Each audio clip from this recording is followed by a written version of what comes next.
I give to you the guy that is my hero, the guy that is the greatest representative of the liberty movement in our time, my father, Ron Paul.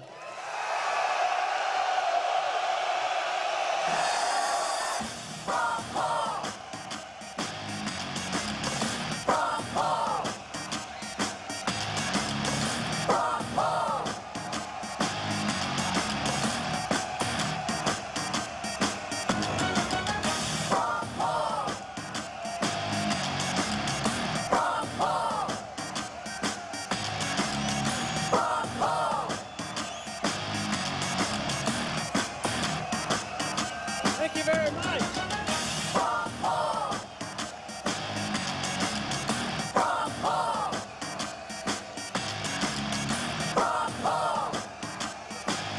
Thank you.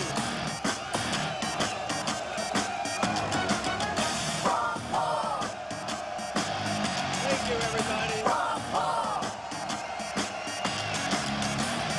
Thank you very much. Thank you.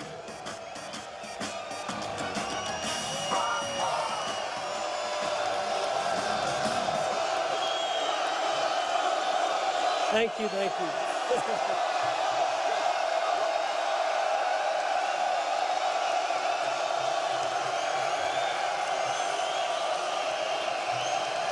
Thanks. Thank you. So nice.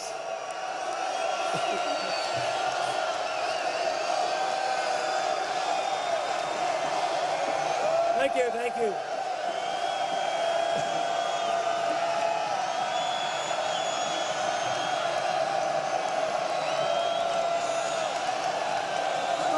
Okay, enough.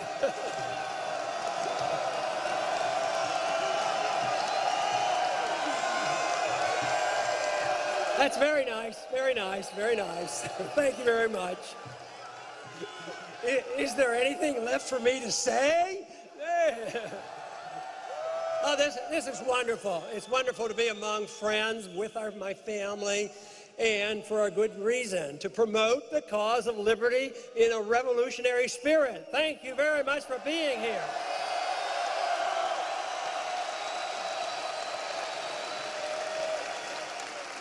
I have to tell you, though, I was pretty worried the early part of this week. Saw a couple of bad articles. It wasn't the hurricane that I was worried about, but I saw that it said, revolution is over. There's going to be no revolution. Major paper in Washington, D.C., they said the revolution will not be happening. Don't they only wish?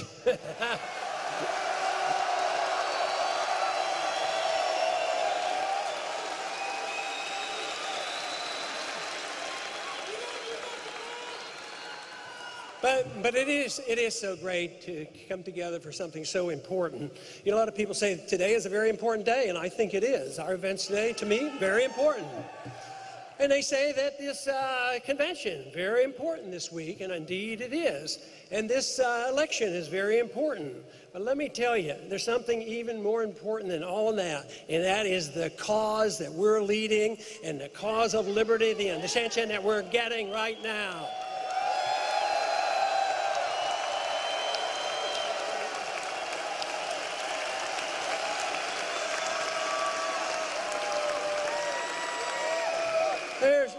There's been a lot of talk about whether or not I would get to speak at the convention. And of course, I've written that off. But today, I was very excited. I got a call from the RNC. And they said they changed their mind. And they're going to give me a whole hour. I can say anything I want. Tomorrow night.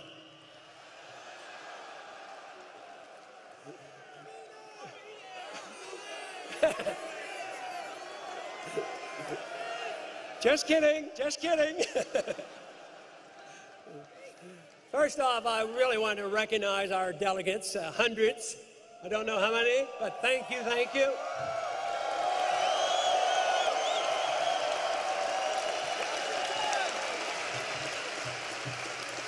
Takes a lot of hard work, and you knew the rules better than they thought they knew the rules. But, you know, that didn't stop them. They've learned how to bend rules, break rules, and now they want to rewrite the rules. But then again, maybe they've been paying attention to what's been going on in Washington. They've been bending the rules and breaking the rules and rewriting the rules for too long. That's what we have to stop from happening.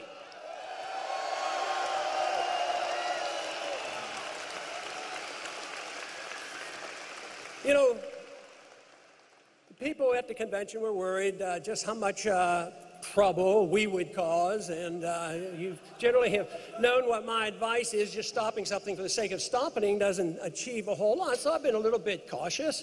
But what they have found out is they've overstepped the bound. There's a big fight going on, and we're involved in it, but everybody else, a bunch of them are joining us and say, you've gone too far. The Ron Paul people were right about overstepping their bound.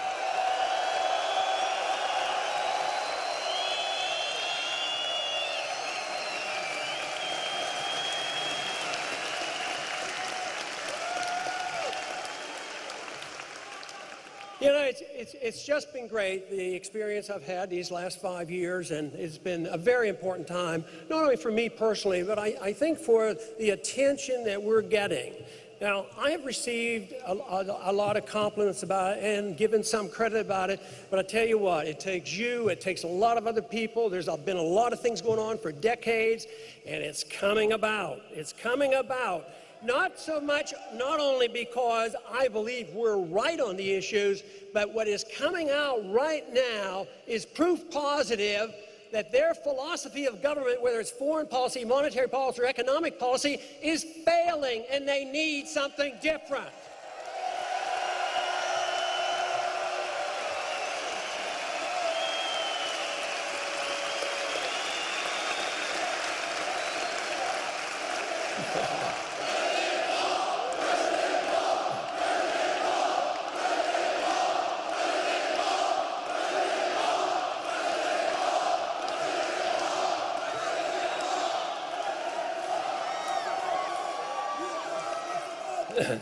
I have often quoted, you know, Victor Hugo about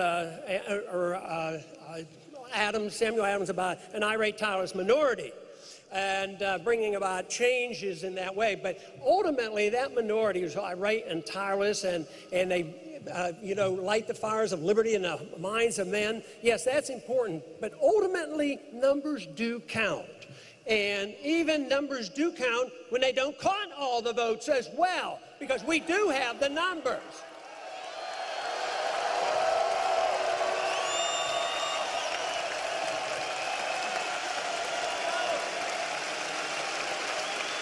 But those who promote ideas ultimately have to have an influence on the prevailing attitudes of the people. And that is what's happening today. The people now are waking up, and they're realizing the failure of what we have and the reason that these ideas are coming about.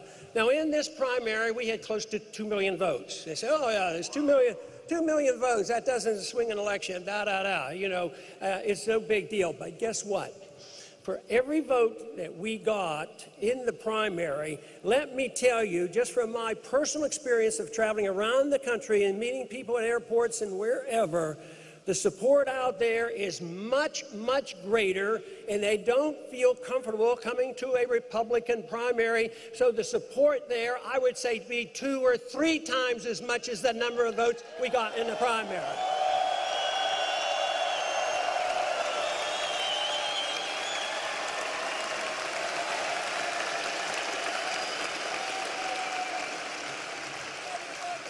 We have talked a lot about the excitement that the young people bring, the excitement we've had on the campuses.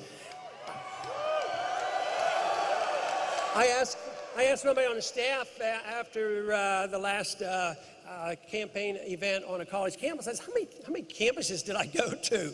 And let me tell you, if they had told me I was going to go to this number of campuses during the campaign, I probably would have said, there's no way you could do that. We went to 33 college campuses.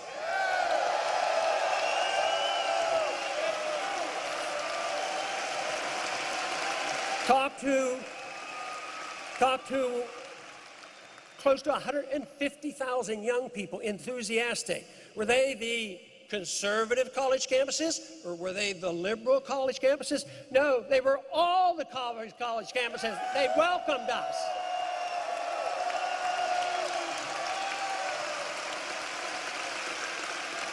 Now, when you think, if there's a party that says, oh, we have an open tent, we want new people to come in, we want to appeal to the young people, don't you think they would be begging and pleading that they come into the big tent? Well, no, we'll get into the tent, believe me, because we will become the tent eventually.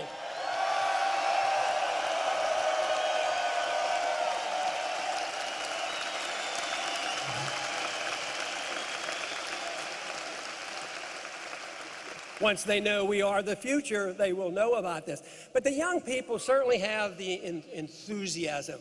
And I think it's the enthusiasm that really energizes a campaign. It energizes not only themselves and the college campuses, and I've always maintained there will not be a true revolution unless the college campuses are alive and well with those ideas.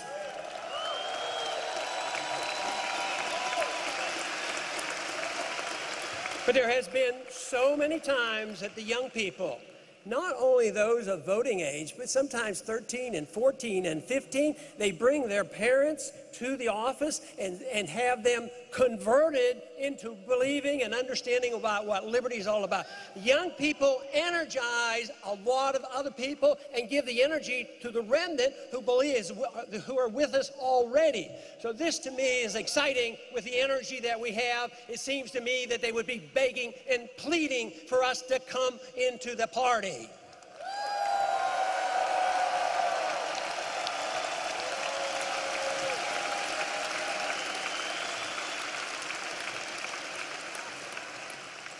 You know, most people in this room probably have read that book called 1984. It was required reading in high school for so many years. And, you know, I figured it out. I can explain to you where the problem is. 1984 has been read by a lot. I would assume everybody in this room read it as a dire warning of what could happen to a society if you're not careful. I think a bunch of people read the book and thought it was a business plan, and they ran for Congress. Because so many claim they read it, and they claim that they understand this, and yet they do the very things that we have been fighting against and trying to stop. During the campaign, I got a lot of advice. Can you believe that? A lot of advice. Sometimes from strangers, sometimes from our enemies, sometimes from my family as well.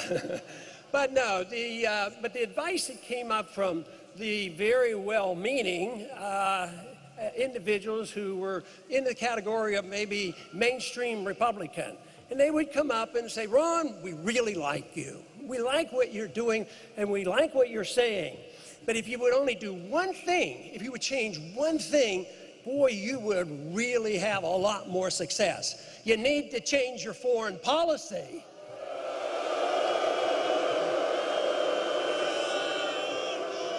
And of course, if I didn't have the policy that I do have, I don't believe we would be here tonight.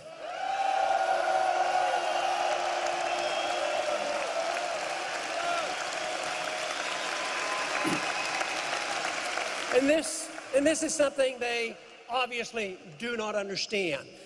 Those who do understand it fear it because of the powerful special interests behind a foreign policy of intervention in the military-industrial complex. So it's complex, but they strongly resent this. But it was mentioned already today. I have mentioned it before, but I think it's the best test of my support coming from, more so than anybody else, from the military for our foreign policy.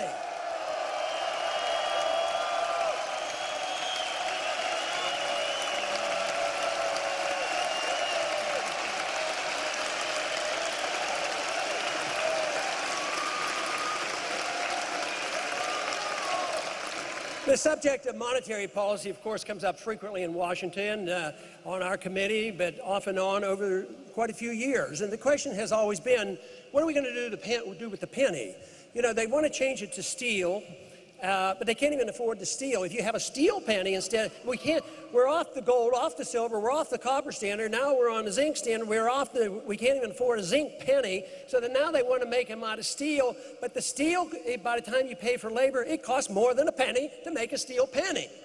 So there was an article, a headline came out the other day and said, can we save the penny?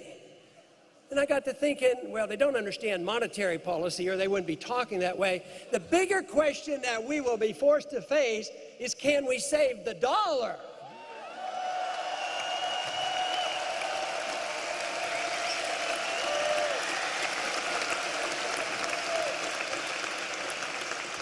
There was a bill passed not too long ago, and as you could guess, I voted against it, and that's that Dodd-Frank bill. Did you ever hear of that monster?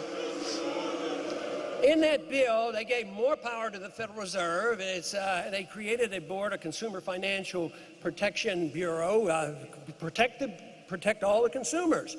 So they were given a task here a couple of months ago, and it was designed to make things more efficient. That's why this story will tell you why efficiency is not the answer to our problems. We don't want more efficient government. We want to get the government out of the business that they're not supposed to be doing.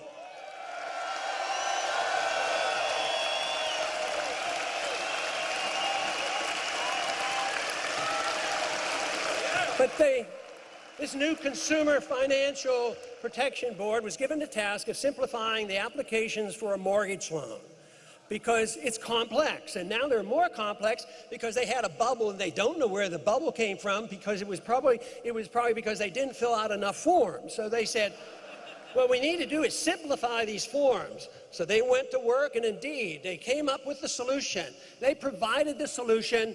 It was 1,000 pages long on how to reduce 2 forms to 1 form. All these new regulations placed on everybody who applies for a bill, and they think that will be the solution. But that isn't the solution. The solution is get the government out of our lives and off our back and out of our wallets.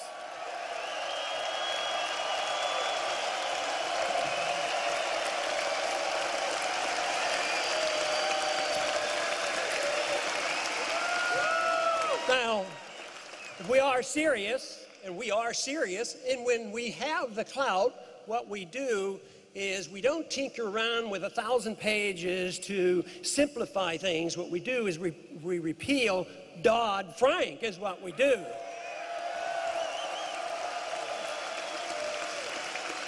And another, you know, there was another time the Republicans, when they were in charge, they passed the Sarbanes-Oxley. It's cost businessmen $1 trillion with new regulation. But that was when the conservatives were in charge. So when we're getting rid of Dodd-Frank, we get rid of Sarbanes-Oxley as well.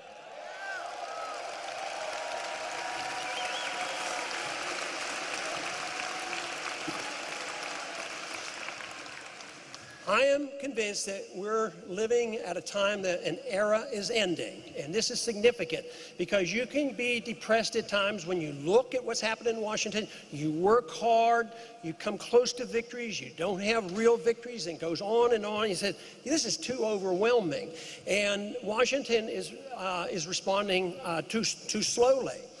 But the end of an era provides an opportunity. And I'm thinking recently about what era are we talking about? And I would say first off, in the last 100 years approximately, what about 1913?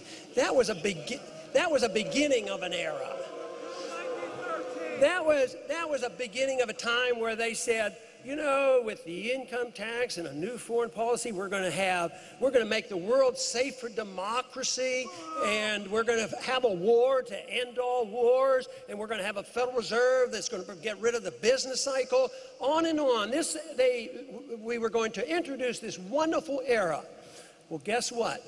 That era is not with us anymore. It's over and done with. We're just looking at the last vestiges of a bad program started in 1913. We will eventually get rid of the Federal Reserve.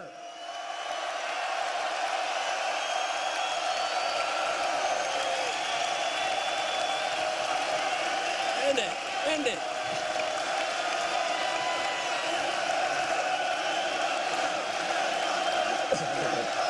Good idea.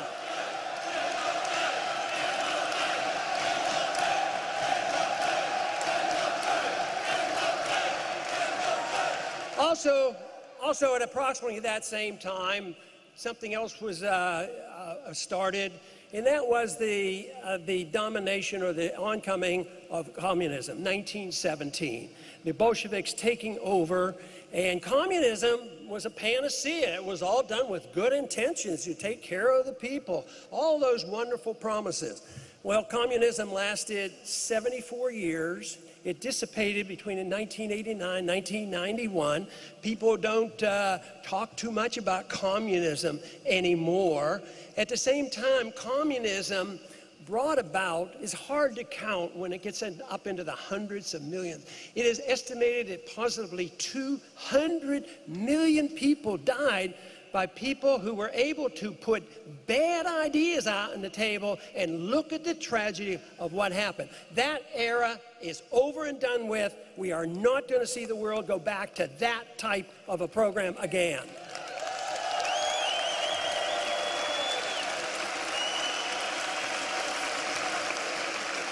One of the books that impressed me when I was still in medical school was Dr. Zhivago. And I remember one line in there when Laura was talking to Zhivago, and things were very, very bad during the revolution. And she says to Zhivago, "What a terrible time to be alive." And she was absolutely right, anticipating just what was coming. But I think things are different now. I don't think we should be as depressed. We have more knowledge now than ever before. We also had the 1930s, a continuation of the progressive era. We had the Keynesian economic policies take over, the New Deal policies taken over, the fascism of Hitler and Mussolini. And they contributed to another 25 million people that died, just the fascism of Europe. So the 1930s didn't do us well either. And then that, of course, when you have bad economic policy, when you get involved in a war to end wars, it's only a war to begin more wars, and you end up in another world war, we end up, again, another World War II, and then after World War II, we have this internationalism come in. We have the development of the United Nations and the IMF and the World Bank. But they set up, of course, they were working toward worldwide currency, so they set up this Bretton Woods agreement on money, which was a total farce. The good economists, the Austrian economists at that time said, it can't work, it won't work. And indeed, when it fell apart, it was a very, very impressive day for me, because like it is tonight, a Sunday evening, it was on a Sunday evening, August 15th, 1971, the Bretton Woods monetary system collapsed. But that was predictable, and that's over with. And there are some, there's no doubt, would like to go back to that. But it also gives us the wonderful opportunity to advance forward. In more recent history, we have had the advancement of these failed policy. The Project for a New American Century. That is you already know there are a bunch of neocons running that show.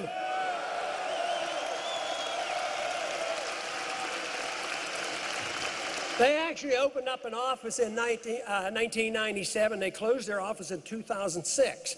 That doesn't mean they're gone, and that doesn't mean they're not influencing most of the politicians in Washington, but believe me, they're losing steam. Right now, the wars that have been fought in these 10 last years has given us $4 trillion worth of debt, are unpopular, we can't afford them, the American people want us out, and they want to bring the troops home.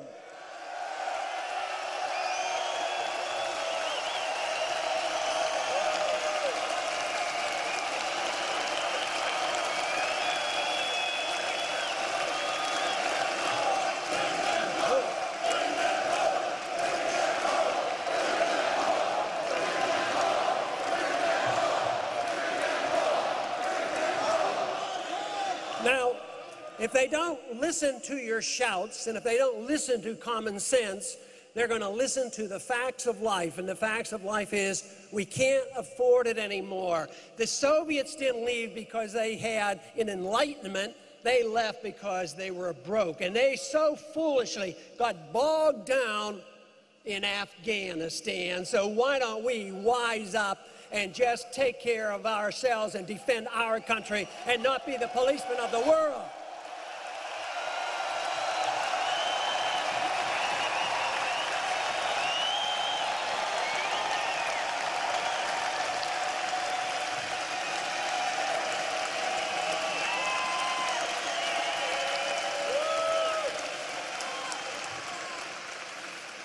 These conditions that have been developing for the past 100 years, and now we're in the midst of a change, providing an opportunity for a revolution toward liberty.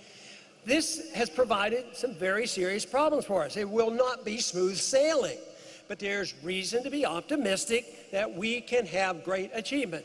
But to me, the three problems that we have to face, number one, that I see as the problem, that if we solved it, it probably would solve most of the other ones. And that is the attack on personal liberty.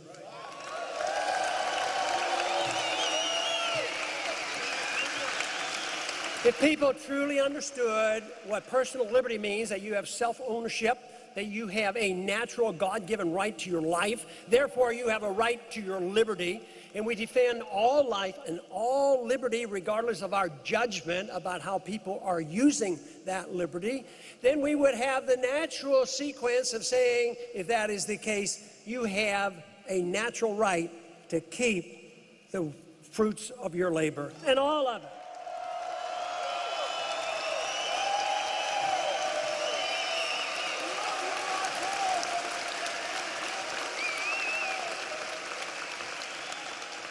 Personal liberty, when it returns, once again, you'll be able to drink raw milk. You'll be able to make rope out of hemp. You will be able to feel secure in your houses, that the federal government will not be able to spy on you or bust into your house without a search warrant.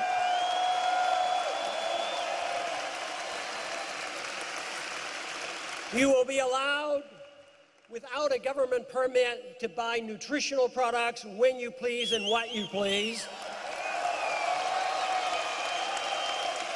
No longer will government assume they have the responsibility of protecting you against yourself. Nobody can do that.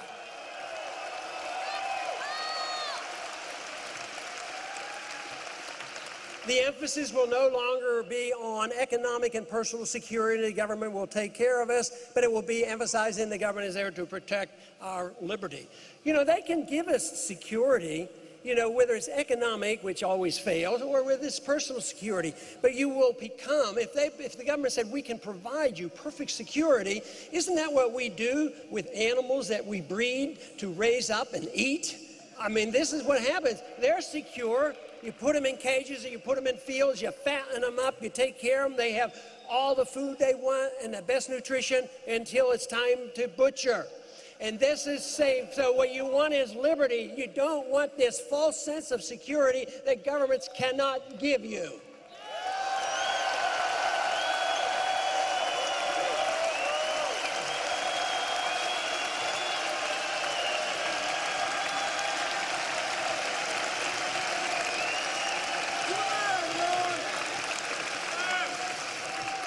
Now, it is true, in a free society, you can pick your nutritional products, and you can make your own choices, and you can drink raw milk. But you also, in a free society, you're allowed to make even more controversial choices. You might even decide to drink alcohol. And you know, there's a little bit of risk in alcohol, but in a truly free society, they tried that alcohol business one time. It didn't work very well. Too many politicians drank alcohol, so they finally repealed that. But yes, you would be allowed to make a decision on what kind of, what things you smoke and drink or eat or whatever you do to your own body.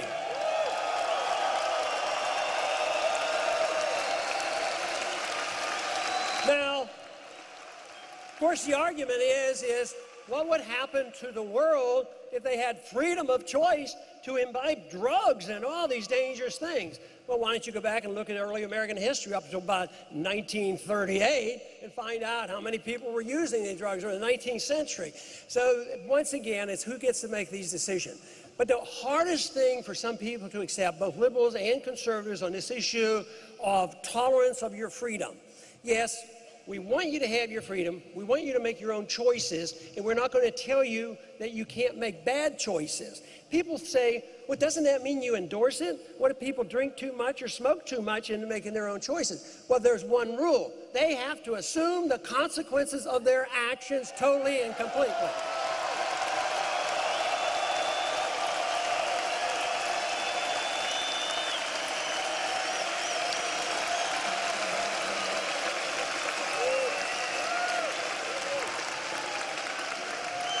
But it is under the pretense of taking care of ourselves that we have this drug war. Our government agencies have been known to be involved in drug trades. Government agents have been involved. The law enforcement agencies have been involved. And guess what? Guess which industry would like to see marijuana never legalized? That's the alcohol industry. How about the drug companies that sell all these tranquilizers? They don't want marijuana legalized either. So there's a lot of special interests that would like to keep drugs illegal. But the attack then is on our liberties. That is the important thing. We want our freedoms to make these decisions even when the wrong decisions are made.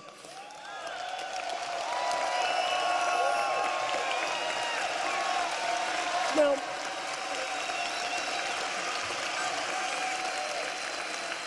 and there's still some people say, well, no, if it's legal, that means we've endorsed it. No, we don't. We don't endorse it. What about on religion? We're pretty good on religious values. Some people choose no religion.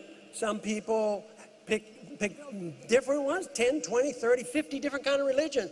But we generally protect that and say that's your own choice. You can make your own choice. We are not judgmental about that.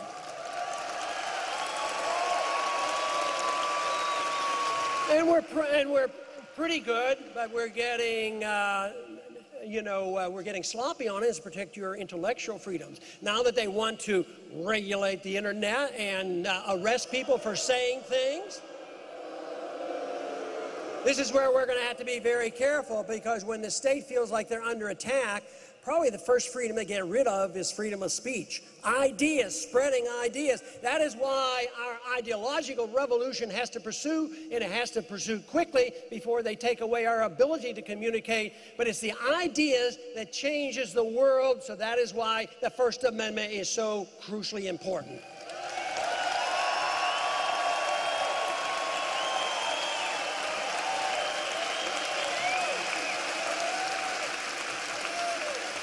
In the second area that we have a great deal to be concerned about, and that is economics.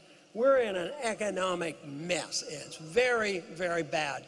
I am convinced it's worse than anything that we faced, worse than the Great Depression, worse than, when we're in major wars, because the fundamentals, the foundation of our economic system, the understanding of property rights, the understanding of monetary policy has so eroded that the bubble that still exists is so huge, and it's worldwide.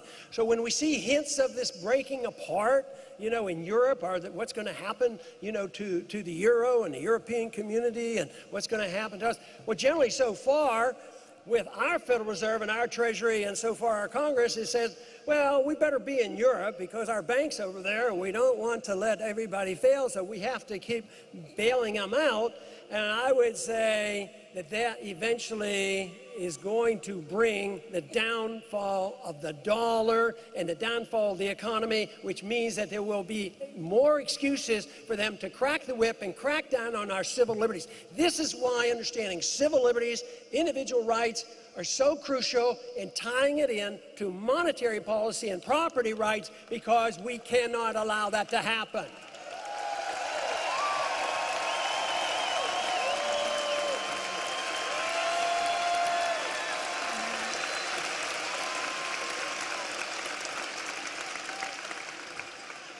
The economic system today is based on debt. For too long, what we have done is we've bailed out every attempt for the market to correct the mistakes made, especially since 1971. We've always jumped in and interfered.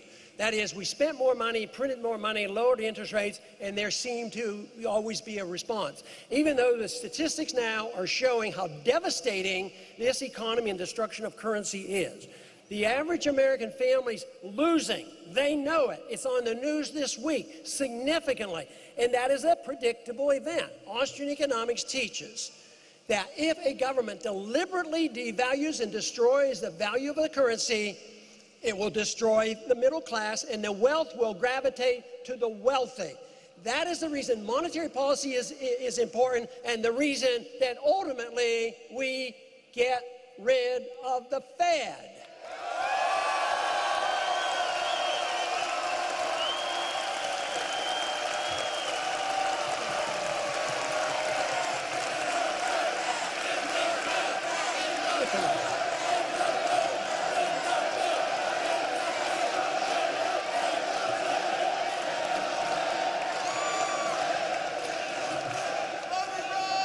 Some people ask, well, haven't we had a accumulation of wealth in the last several decades? Some people have gotten wealthier, but the average person hasn't. And the middle class is smaller, is especially smaller in these past 5 years. So you print money, and even if they get a GDP to go up, it's represented by the government spending more money on cruise missiles or something. And that doesn't help you. It doesn't help your income. It doesn't help keep prices down. It doesn't help you one bit.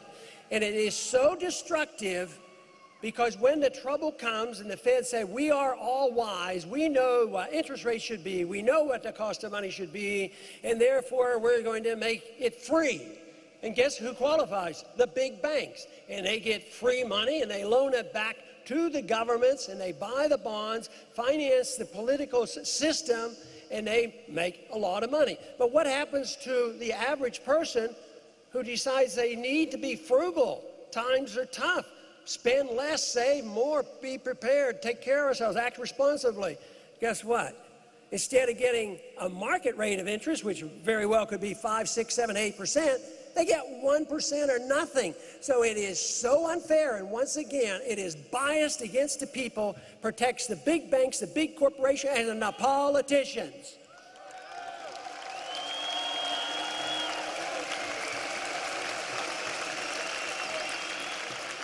In the other area that we have created a lot of problems for ourselves, but we're in the midst of a transition, and that is on foreign affairs.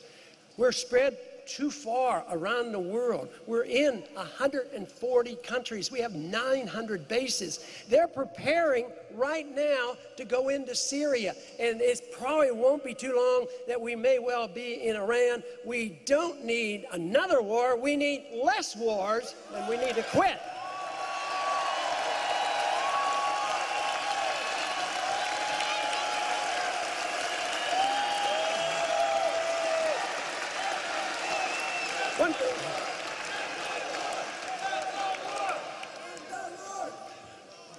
One of the strongest things that we have to deal with, of course, is the foreign policy as a consequence of the tremendous fear about being attacked by a terrorist.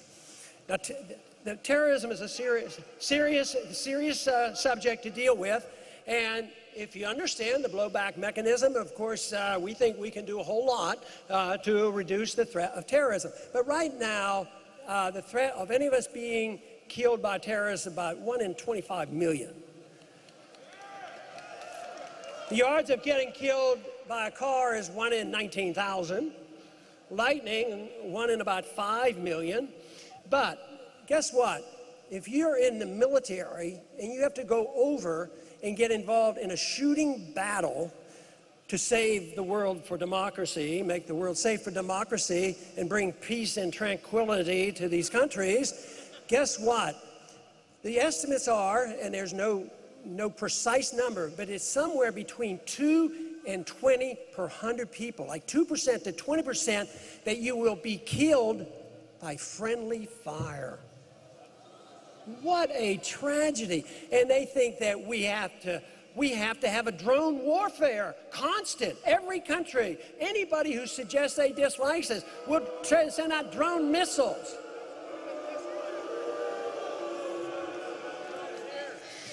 And guess what? That does not win friends. It does not help us in any way whatsoever. It has been said that they were very pleased that we were over there. It was much easier killing us over there than needing to come over here where the Second Amendment is still alive and well.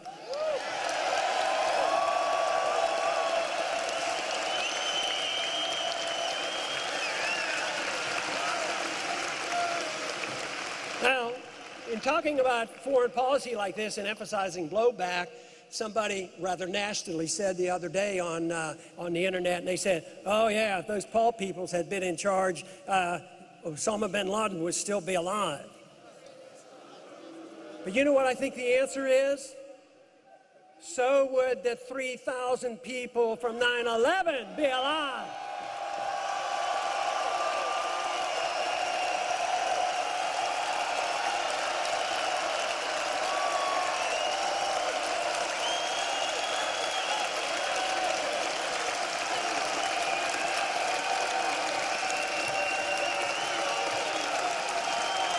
And so would the 8,500 Americans who were killed in Iraq and Afghanistan. They would be alive as well.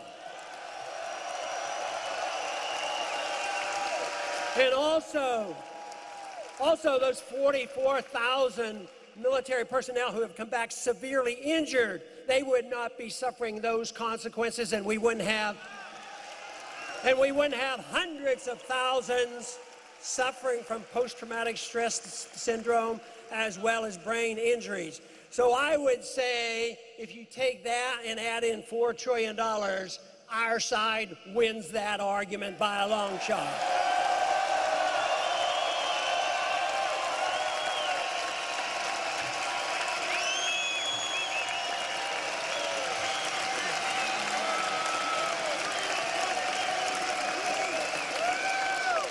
Of course, if we had our way and we removed these dangers, of course, a president would not be able to assassinate anybody, especially never an American citizen.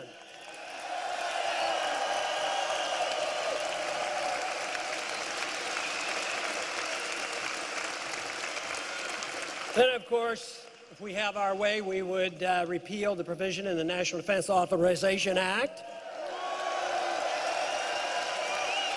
This whole idea that they've gone all the way back to 1215 to mess around with the progress of liberty and repeal habeas corpus by saying that you don't have any right of due process and the military can arrest us and put in private prisons and never get a trial. There's something very un-American about that, let me tell you. Now, there was, when that bill was being debated in the Senate, there was a provision in there so that actually it looked like it was going to get passed. The provision said that if we as an American citizen were arrested and we were tried and found innocent in a jury trial, they still claimed that they could put us away forever and held indefinitely in detention after found again. But it didn't get that bad. It's still bad, but there was a senator, I can't think of his name, I think he was from Kentucky, and he was able to stop that. Once it got out on the table, they said, oh, we didn't know that was in there. Of course, that's always possible because they don't have the vaguest idea what they're voting on most of the time.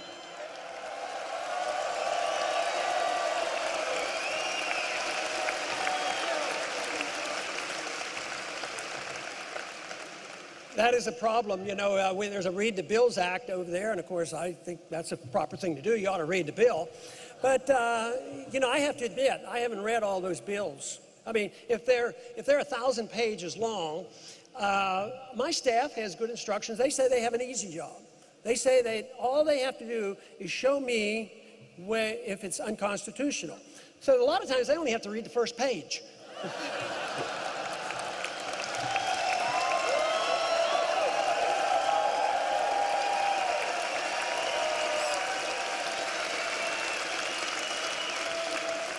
if there was ever a time if I wasn't well informed or I came quickly and thought, well, maybe haven't thought this through completely, let me tell you, it's always been safe to vote no.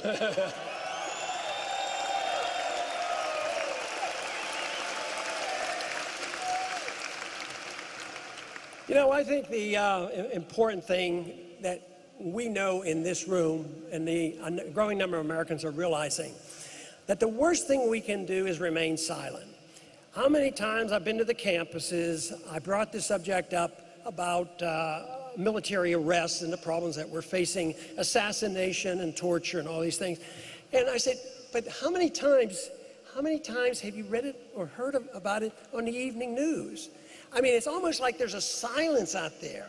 But early on in the campaign, I would bring up, I'd just sort of say, well, let me tell you a little bit about NDAA, and I would think I had to fully explain it. But as soon as I said NDAA, the people in the audience, they were outraged about it, which means we're not silent. We know about it, but we have to get around the system, which will not report on it because they're part of the problem. They're part of the military-industrial complex.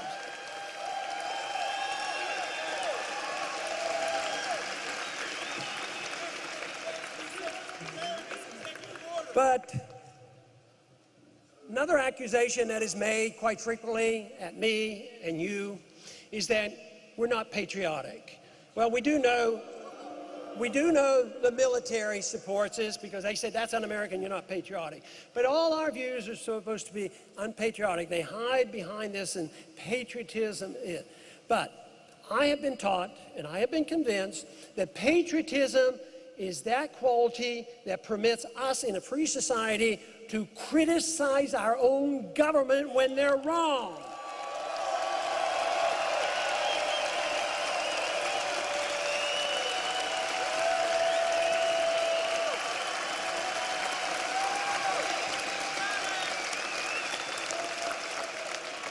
This is why I have a soft spot in my heart for whistleblowers.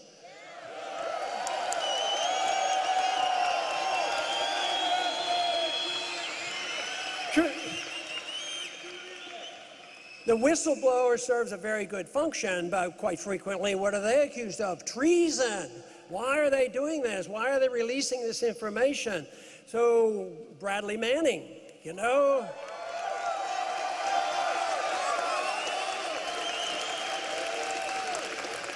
Now, he's in the military, and there are probably some, debate on exactly how and what to do, but let me tell you, Bradley Manning didn't kill anybody. Bradley Manning hasn't caused the death of anybody. And what he has exposed, he is equivalent to Daniel Ellsberg, who told us the truth about Vietnam.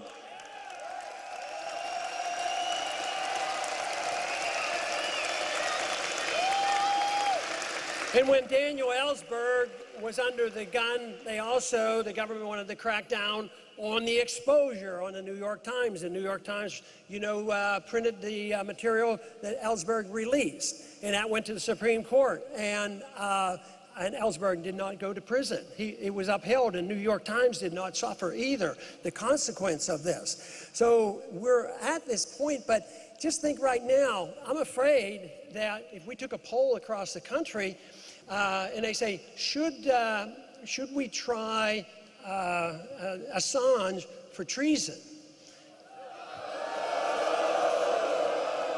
But most Americans are going to say, oh yes, he's a bad guy. He's telling us all these secrets. But guess what? He's an Australian citizen. And you read about it all the time. That's try him for treason and bring him to the United States. So we have so much power and clout, even Sweden is submitting to saying, well, if he gets here, we'll drum up some false charges and we'll send him over to the United States so he can have a fair trial. But those are the kind of things those are the problems that we need to worry about, that we need to be concerned about, but they're also the kind of things that we can reverse, and that should be our goal, to change this, to know what a free society is all about, to know where we are and what we need to do. We don't have to invent it. We've had a good taste of it. We don't have to go back to a static period in the 19th century because there were a lot of problems. Even the gold standard can be improved upon. So we want to advance the cause. I think the cause of individual liberty actually started in 1215. It got a tremendous boost with our revolution and our Constitution. But we don't want to say we're going back. The people who want tyranny, want big government, that's what is ancient, and that is what we should worry about. They're the ones who want to go back to the Dark Ages.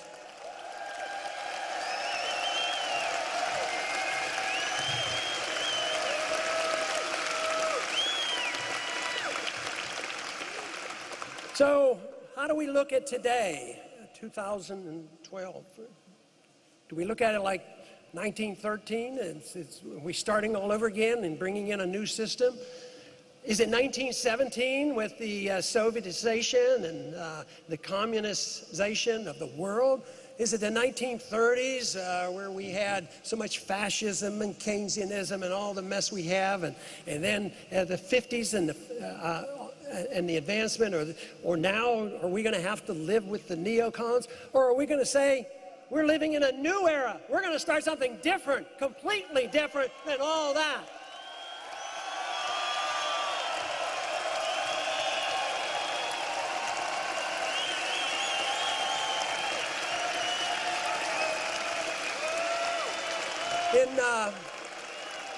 In 1935, Sinclair Lewis wrote a novel, It Can't Happen Here.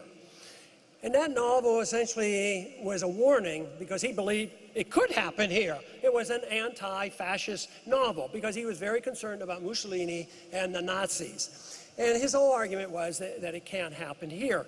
But I would like to turn that around and say it can happen here. What can happen here, though, not in the negative sense, there can happen that we can reverse this. If we don't believe it can happen, it won't have a prayer of a chance. We can turn it around if we put the work and effort into it.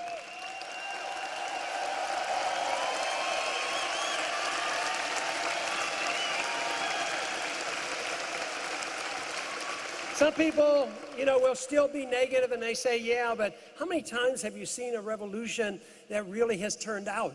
All through the 20th century, so many revolutions and wars to end wars and all that. It never happened. And right now we still have neocons all over the place.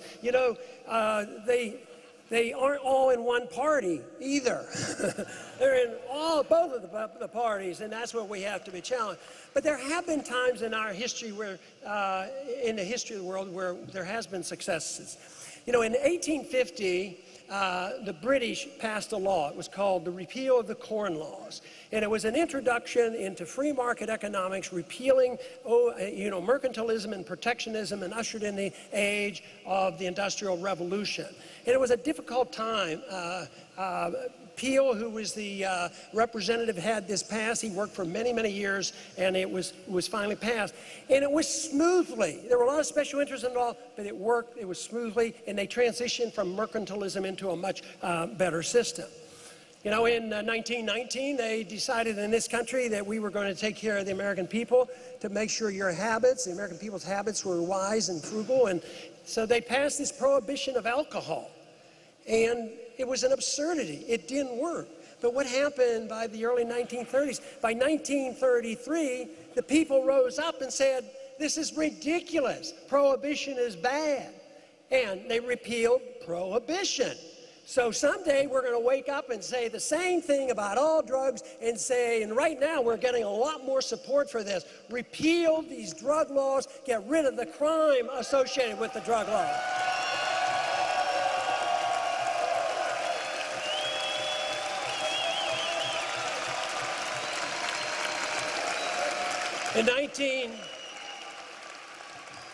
In 1933, as Roosevelt took over, he ran believing his program in 1932 was balanced budget. He had the most conservative platform because Hoover wasn't doing such a good job. And he said that he would defend the gold standard and balance the budget and cut spending. Well, that didn't exactly happen because the first thing he did was made it illegal for an American citizen to own gold. I mean, that really told you something about what was happening. But it was illegal to own gold all the way up until 1975.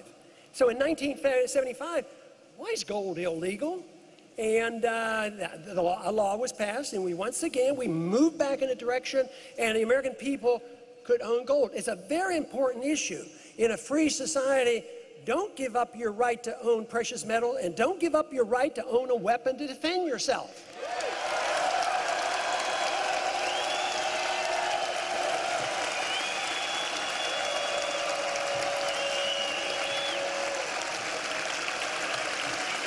But then we even made a little more progress because we had not minted any gold coins since the early 1930s. So in 1985, once again, as a consequence of the Gold Commission, one thing that they came out of that, what we came out with, they would not go along with the views that I had on gold at the time, and they said, well, we'll throw them something, so why don't we go back to minting gold coins again? Far from imperfect, not a gold standard, but it was a big thing. It was a big deal for us to take something minted. It was one of the few constitutional authorities that we have to mint gold and silver coins. So that was restored in 1985. Point being is that it isn't inexorable that we move in the wrong direction. We can start moving in the other direction.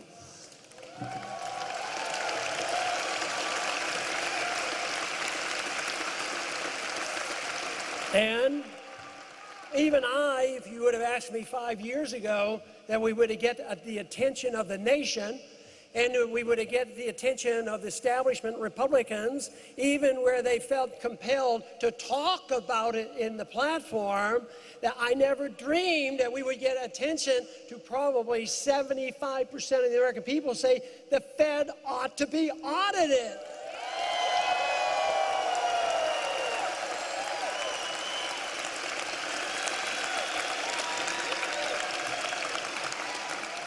So what is our big challenge? The big challenge is can we restore natural rights, God-given rights to our people so that we emphasize the fact that return of liberty can solve so many of our problems. Economic policies means private property, contract rights, gold standard, and get the government out of this business of regulating. The market and property rights regulates quite well.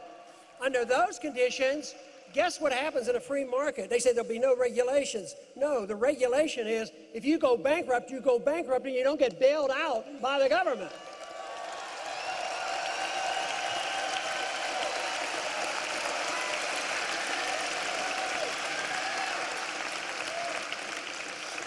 So the really big question I think that we have to decide upon is which way are we going to go? We see the end of an era. Where is it going to go? And I think the choice is one of two. I do not think that there's going to be another Marxist come along and restore enthusiasm for Marxism. I don't think that tomorrow we're going to have the same thing as a Hitler or Mussolini, but I do think we have to worry about fascism, an expansion of what we already have, which is corporatism. The buddy system between big corporations, big banks with the government. And that is the reason that we have to be on the side of saying, yes, if you're big and you made your money because you had special benefits and bailouts and protectionism from the government, that is wrong. But if you're big because you sold a good product to us and we bought it and you got rich, you have a right to be rich for doing that.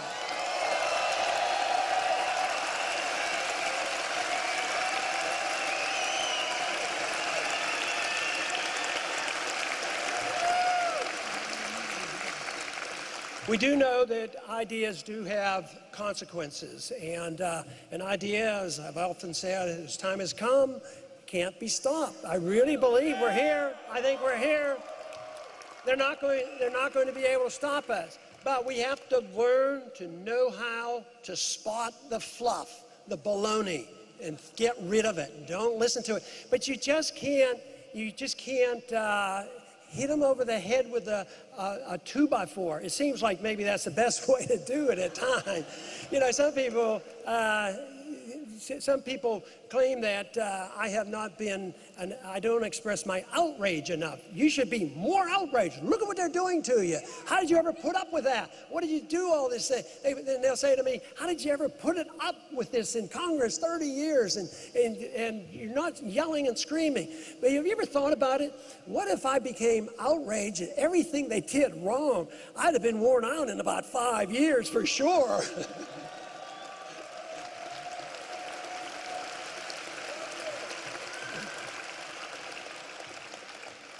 But we do need to sort it out. We do need to know the good ideas from the bad ideas. We do need to persuade people. And politics plays a role in this. And I feel very blessed that I was able to be a professional person, practice medicine, which my wife describes as something I loved, and I did. One of the reasons why I went back to my practice after being in Washington for 6-7 years. And politics is something that is beneficial if I had not run for Congress. And I consider there's a lot of luck in politics and winning a seat. And I don't think there's any luck in taking your positions. I think that is a freedom of choice, and you make those decisions. So, but anyways, being in the right place in the right time has a lot to do with it. But I think every one of us has a responsibility, because people in an audience like this know and understand the problem. You have more insight than essentially almost everybody in Washington. And I guess that's no challenge. But the difficult task is you have more responsibility. And you say, and a lot of people say, well, and even in the introductions today, they talk about sacrifice. I don't think for a minute I sacrifice anything. I do it out of self-interest. I do it because I think it's good for me.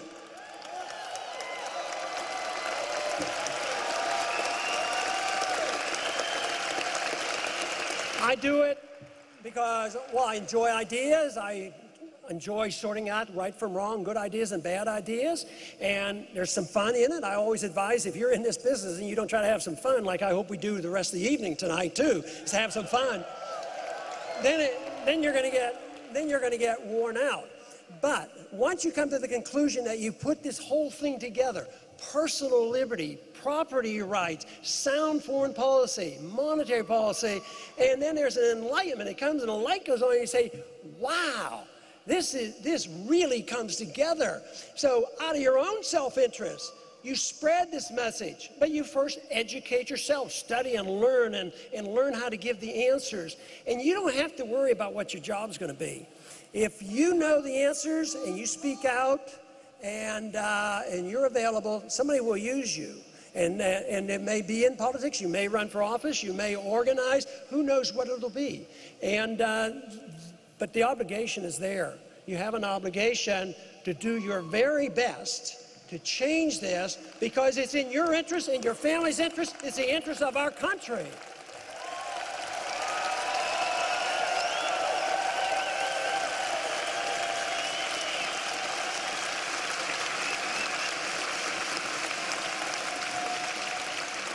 When we do this, we have to aim high. We have to be very idealistic. We have to use reason, and we have to have passion.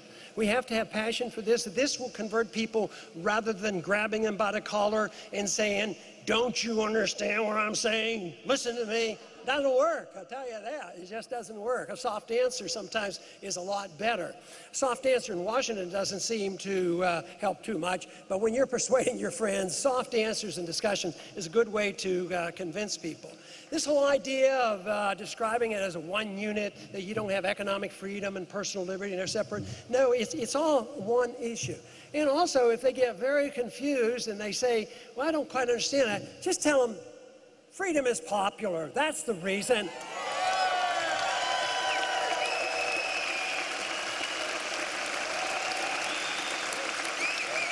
And the basic rule that drives this whole philosophy is the rejection of violence. You don't kill other people, you don't take their property, you tolerate other people. And just think about this for a minute. Freedom should bring us together. It should never be divisive, because in this room there might be 1,000 different reasons why you want your freedom. You might want it for personal reasons, economic reasons, religious reasons, intellectual reasons. But if you all agree on liberty, you don't have to worry what the other guy's doing, the other person, or how they dress, or what they say, or what they do. We all should come together to defend liberty.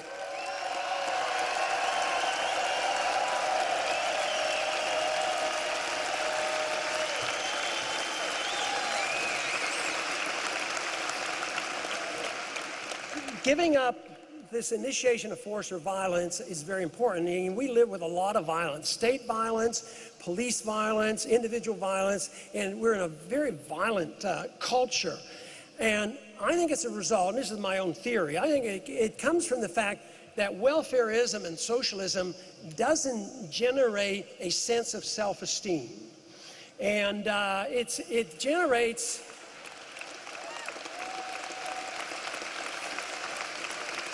Instead of generating an understanding and enjoyment of liberty, it generates this idea that somebody owes me something. And this is very negative. And then I think self-esteem comes from production, where you feel good about yourself, that you did something.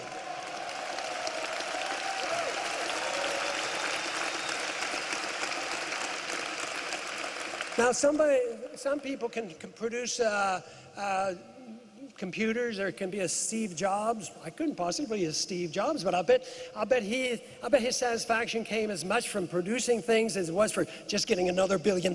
You know, I don't think that's it. It is self-esteem and confidence. But everybody's self-esteem and confidence from producing comes differently. It might be raising a family. It might be doing your job well. You know, you're doing your job well. Various ways. But the self-esteem, to me, seems to be so important. I am convinced that when people lose their self-esteem, they're more likely to do violence to others because they don't even have enough respect for themselves. So injuring others doesn't matter.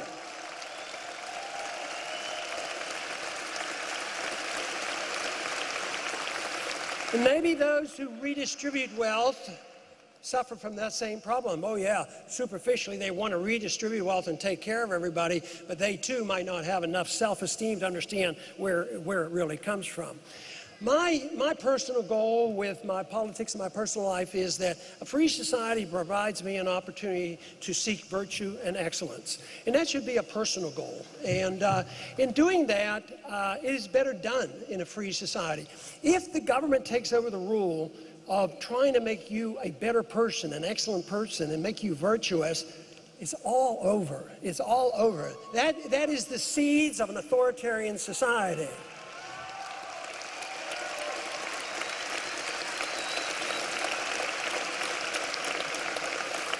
So instead of seeing this as a continuation of an era of the 20th century that gave us so much death and destruction and undermining of our liberties and conditions today that are so dangerous, let us think that we are now moving into a new era where we're going to concentrate on liberty and freedom and property and peace. I believe that is the cause that we should lead, and I thank you very much for being part of it. Thank you.